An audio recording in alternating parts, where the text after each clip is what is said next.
Good morning friend, তোমাদের সবাইকে দেখাচ্ছি। দেখো একটা কৃষক কত সুন্দরভাবে গম কাটছে, তোমরা দেখতেই পাচ্ছ ভিডিওর মাধ্যমে। দেখো তোমাদেরকে দেখাচ্ছি তারা কত পরিশ্রম করে, তারা নিজের কত পরিশ্রম করে ঘাম পাসিনা এক করে তারা জমিতে কাজ করছে আমাদের খাবার দেওয়ার জন্য।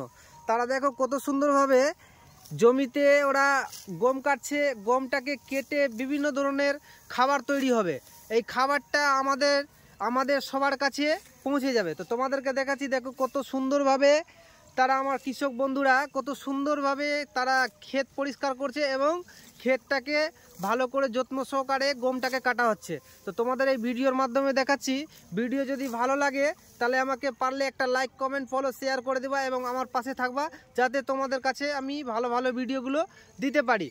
ফ্রেন্ড দেখো কত সুন্দর, কত কষ্ট করে, বলে না জমিতে যারা ফসল লাগায় তারাই বুঝতে পারে যে কত কষ্ট লাগে যে ফসল তৈরি করতে। আর যখন ফসলকে কেটে ভালো করে বাড়ি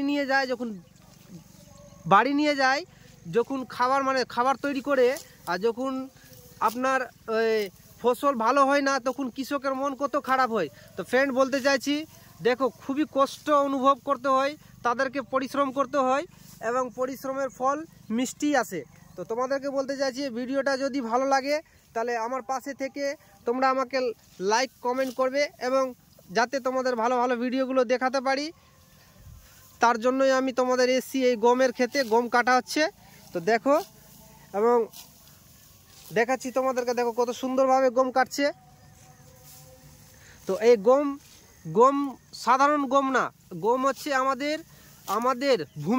আমাদের ভূমি সাধারণত ছোট কৃষক পরিবারদের মেহনতের ফল। এরা যদি আজকে জমিতে যদি গম না লাগাতে পারতো তাহলে আমরা না খেয়ে মরতাম। তাহলে বুঝতেই পারছো।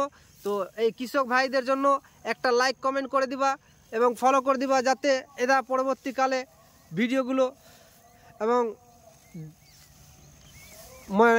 ভালো ন্যায্যমূলক দাম পায় এই ফসল বিক্রি করে, তারা যাতে লাভবান হয়। তো দেখতেই পাচ্ছ ফ্রেন্ড, তোমাদেরকে দেখাচ্ছি চারিদিকে গমে ভর্তি, একদম যেদিকে তাকাবে সেদিকে গমের একদম পুরোপুরি। তো এই গমটাকে কাটা হবে, তারপরে একে ওই থ্রেসারের মাধ্যমে এই গমটাকে বের করে নেওয়া হবে। তারপরে লাস্টে একে বিভিন্ন জায়গায় গমটাকে পাঠানো হবে। তো বাই বাই ফ্রেন্ড, এইটুকুই। তারপরে নেক্সট পরে তোমাদেরকে দেবো।